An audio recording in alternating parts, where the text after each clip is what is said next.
Welcome back everybody, my name is Luis Minacho and today I'm showing you how to make a kneaded eraser in under 2 minutes. Let's get started. It's actually quite simple to make a kneaded eraser. In this example, I'm using a white rubber eraser. The other 3 erasers that I've tried and I know work are the Faber-Castell Latex Free, the Winsor Newton Griffin, and the Pink Pearl.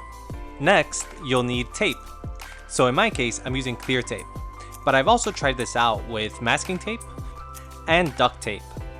Nevertheless, any one of these tapes would work. Now let's get into the actual tutorial.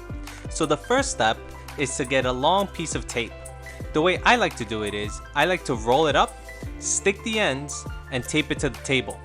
This way, while I'm erasing the sticky part off the tape isn't moving around as much. For step 2, start erasing all the sticky part off of the tape. For step 3, gather all your crumbs and start kneading them.